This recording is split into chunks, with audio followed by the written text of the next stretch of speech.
कोई अचानक पूछ ले कि भारत का ईरान किस इलाके को कहते हैं तो शायद आप नहीं बता पाए, लेकिन कुछ लोग होंगे जिनके माथे पर बल नहीं पड़ेगा और वे तुरंत जवाब दे देंगे मेवात। पश्चिमी यूपी के कुछ हिस्से, हरियाणा और पूर्वी राजस्थान यानी कथित अहिरवाल लैंड और दिल्ली के काफी नजदीक तक फैला इलाका जिनमें मेव समुदाय निवास करता है। मेव आबादी की वजह से ही इलाके को मेवात कहते हैं। कुछ लोग मानते हैं कि मेवात इलाके की वजह से मेव समुदाय खुद को मेवाती कहता है। यह समुदाय इन दिनों फिर से सुर्खियों में है। हरियाणा के नूह जिले में ब्रजमंडल जलाभिषेक यात्रा में हुए बवाल के बाद कई इलाके में फैले सांप्रदायिक हिंसा के चलते मेव मुसलमान या यूं कहें मेव समुदाय ने देश और दुनिया की दिलचस्पी बटोरी है। दोस्तों, सबसे पहले हम ये जानते हैं कि ये मेव मुसलमान कौन है, भारत में कहां से आए, इन्होंने बाबर से क्यों लड़ाई लड़ी और गांधी जी ने इन्हें भारत की रीढ़ की हड्डी क्यों कहा और इनका इतिहास क्या है। अगर आप इस चैनल पर पहली बार आए हैं तो इस चैनल को सब्सक्राइब कर ले ताकि ऐसे ही इंटरेस्टिंग वीडियोस मैं आपके लिए लाता रहूं। तू जो कर तब करो, मौलवी जार छुड़ाया, गुड़गांव में चलल करो, फरियाद मिले जहाँ तैयब नेता। जावे तबाह के तो आयो ठिकाने, पे लड़ी। हरियाणा का पूर्वी मेवात जिला और राजस्थान के अलवर और भरतपुर जिले के कुछ हिस्से शामिल हैं जहां मेव करीब 1000 साल से रह रहे हैं। मेव मुस्लिमों के ओरिजिन को लेकर कई थ्योरीज हैं। कुछ लोग कहते हैं कि इनकी जड़ें ईरान में हैं, वहीं दूसरे इन्हें मीना जनजाति से जोड़ते हैं। पंजाब यूनिवर्सिटी पटियाला के पब्लिकेशन ब्यूरो से प्रकाशित पंजाब पास्ट एंड प्रेजेंट के अप्रैल 2007 के अंक में process of mens conversion to Islam में YMD कॉलेज नूह मेवात के इतिहास के प्रोफेसर एजाज अहमद ने कई किताबों, रिसर्च जर्नल और इतिहासकारों के दावे के आधार पर मेद समुदाय का जिक्र किया है। उनके अनुसार इन लोगों को सिंध के देवल के इलाके में दबदबा रखने वाला बताया गया। प्रोफेसर अहमद ने इस समुदाय को कृषक, समुद्री लुटेरे, लड़ाके और विद्रोही तक साबित किया है। उनका कहना है कि इस्लाम के प्रभाव में आने के बाद ये समुदाय मेव कहलाने लगा। खुद के लिए खतरा मानते हुए ब्रिटिश गवर्नमेंट ने मेव के असर वाले मेवात को कई प्रशासनिक सूबों में बांट दिया। मेद समुदाय ने सिंध से अरावली पर्वतीय क्षेत्र की ओर आकर ठिकाना बनाया और ये इलाका पहले मेदपत और बाद में मेवात कहलाया। खान ने सिंध के मशहूर राजा दाहिर के पिता राजा चच की जीवनी चचनामा के आधार पर उनके बुद्धिस्ट होने का दावा भी किया है। हालांकि इतिहासकार जेम्स टॉड और शमसुद्दीन शम्स ने मेव को शुरुआत से ही हिंदू करार दिया है। माना जाता है कि भारत में इस्लाम की शुरुआत 712 ईस्वी में मोहम्मद बिन कासिम के साथ हुई।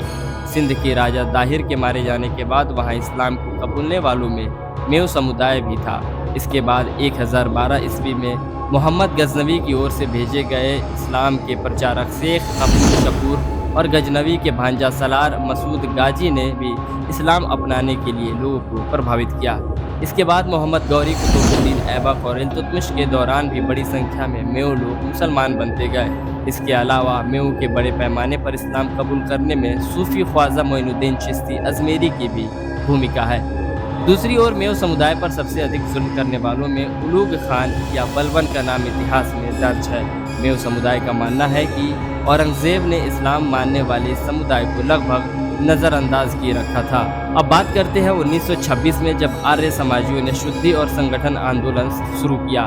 तब इसके जवाब में तबलीगी जमात ने मेव समुदाय को फिर से इस्लामी खेमे के अंदर शामिल कर लिया। मेव पहले हिंदू और इस्लामी दोनों रीति रिवाजों का पालन करते थे। कदकाठी और पहनावे को देखें तो मेव मुस्लिमों की फेटा पगड़ी और गैर मेव की पगड़ी एक जैसी है। महिलाएं बुर्का नहीं, सिर पर हल्का घूंघट रखती हैं। वे हिंदुओं की तरह एक ही गोत्र में शादी नहीं करते। कई परिवार अभी भी बच्चों को उनके हिंदू नामों से बुलाते हैं, जैसे अमर सिंह, चांद सिंह, सोहराब सिंह मेव राजपूत इत्यादि। सिंह, अहिर, राजपूत, गुज्जर हिंदू उपनाम भी मिलते हैं। हालांकि इनमें खान जैसे उपनाम उनकी मुस्लिम पहचान को व्यक्त करने के लिए जोड़े गए। मेवात का पूरी दुनिया में तबलीग के नाम से जानी जाती है मेवात। 19वीं सदी के अंत यानी 1896 में अलवर में गठित अंजुमने इस्लाम ने 20वीं सदी की शुरुआत में पूरे इलाके में मजहबी तालीम शुरू की। 1923 में स्थापित किए गए अंजुमने खादिमुल इस्लाम ने उर्दू का खूब प्रचार प्रसार किया। 1923 में ही गुड़गांव के deputy commissioner Frank Lugard Brian ने मेव हाई स्कूल की स्थापना की और अंग्रेजों के डिवाइड एंड रूल के एजेंडे ने हिंदू मुसलमान खाई को और बढ़ा दिया, जिसके चलते ही शायद 1932 के इलाके में 2 बड़े दंगे हुए। एक थ्योरी के मुताबिक मेव हिंदू राजपूत थे। इन लोगों ने 12वीं और 17वीं शताब्दी के बीच औरंगजेब के शासनकाल तक इस्लाम अपना लिया था। ब्रिटिश एरा में मीना से मेव बनने की थ्योरी सबसे पहले एंथ्रोग्राफर और अलवर स्टेट के पॉलिटिकल एजेंट मेजर P.W. पॉलेट ने दी थी। उन्होंने बताया कि मेव समुदाय मीणाओं से जुड़ा है। पॉलेट ने 1878 में उलूर के गजेटियर उलूर अब अलवर में लिखा है, मेव और मीणा शब्दों के बीच समानता से चलता है कि यह मीणा से निकला हुआ छोटा रूप है। दोनों समुदायों सिंगल, नाई, डुलौत, पिमडालौत, दिंगल, बालौट में कई कुलों के नाम समान हैं। एक और कहानी खान उपाधि से जुड़ी हुई है।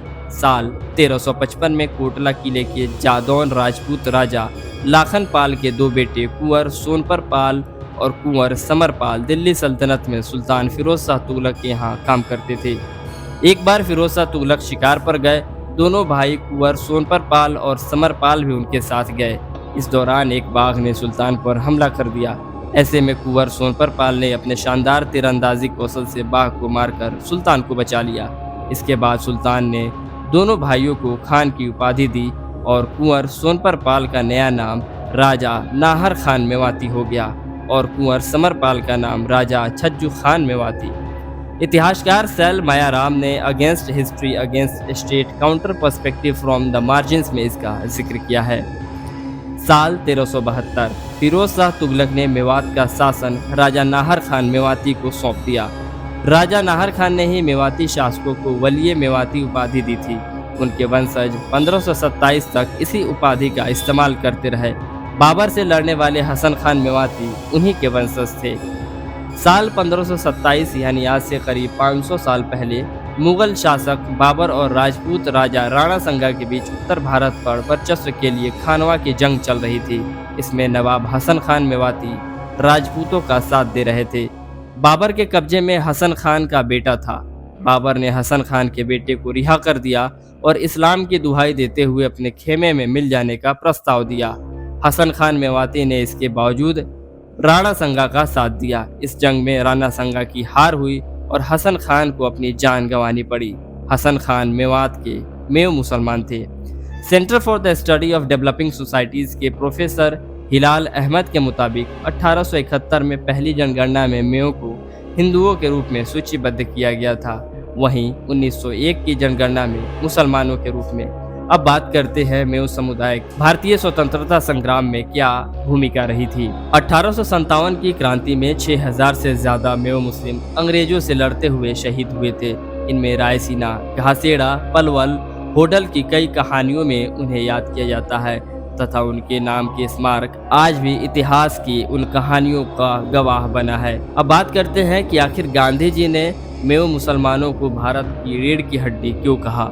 इतिहासकार शैल मायाराम ने साल 2000 में एक लेख में लिखा कि 1947 में भारत का बंटवारा होने के बाद मेवात रीजन में भी सांप्रदायिक दंगे हुए। उस वक्त अलवर और भरतपुर स्टेट में लगभग 2 लाख मेव रहते थे। भरतपुर में इस दौरान 30,000 मेव मारे गए, यह आधिकारिक आंकड़ा था। वहीं अलवर में मारे गए और विस्थापितों की संख्या का कोई आंकड़ा उपलब्ध नहीं है। इस दौरान जो लोग हिंसा से बच गए वे नूह, रेवाड़ी और सोहना के वेटिंग कैंप में पहुंचे जो उस वक्त पंजाब में था। वेटिंग कैंप में लोग तब तक रहते थे जब तक उन्हें पाकिस्तान नहीं भेज दिया जाता। इसी दौरान अखिल भारतीय मेव पंचायत के सचिव अबुल हई ने कम्युनिस्ट नेता पीसी जोशी से बात की। माना जाता है कि जोशी ने कहा था कि केवल महात्मा गांधी ही शांति ला सकते हैं। मेव मुस्लिमों के सबसे सम्मानित और प्रतिष्ठित नेता चौधरी यासीन खान के नेतृत्व में एक प्रतिनिधि मंडल ने 20 सितंबर 1947 को दिल्ली के बिरला हाउस में गांधी जी से मुलाकात की। इस दौरान मेव ने गांधी जी से कहा कि हम पाकिस्तान जाने के बजाय मरना पसंद करेंगे।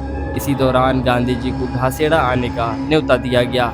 यहाँ पर भी भरतपुर और अलवर से आए मेव शरणार्थी रुके हुए थे। इसके बाद गांधी जी घसेड़ा गांव पहुंचे। उन्होंने मेव को देश की रीढ़ की हड्डी बताया और पाकिस्तान नहीं जाने की सलाह दी। साथ ही उन्होंने ये भी कहा कि उन्हें कोई ज़बरदस्ती पाकिस्तान नहीं भेज सकता। इसके बाद करीब 50% मेव पाकिस्तान नहीं गए। फिलहाल 20 लाख मेव मुख्य रूप से हरियाणा के नूह और राजस्थान के निकटवर्ती अलवर और भरतपुर में फैले हुए हैं। ये गाना भी बापूजी सेड़ा आयो बापूजी घा सेड़े आयो दोस्तों ये थी मेओ मुसलमानों की इतिहास से जुड़ी जानकारी। इस पूरी जानकारी पर आप क्या सोचते हैं हमें ज़रूर बताएं। अगर वीडियो अच्छी लगी हो तो चैनल को सब्सक्राइब कर ले, साथ ही दोस्तों में शेयर करें। धन्यवाद। तू जो कर तब करो मौलवी जार छुड़ाया गुड़गांव में चलल करो फरियाद मिले जहाँ तैयब नेता।